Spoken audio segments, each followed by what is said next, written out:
Hey guys, in this video I'm going to show you how to pay bills online with US Bank.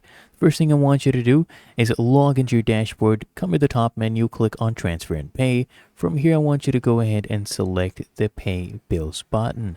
And then I want you to come here, click on get started, and then go ahead and agree to this, click on continue, and it'll actually find some bills for you.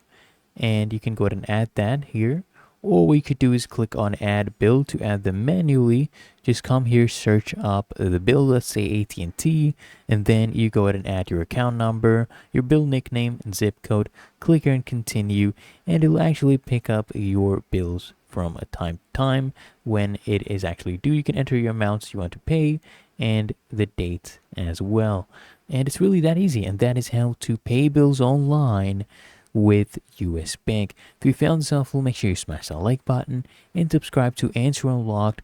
It really helps me out as well.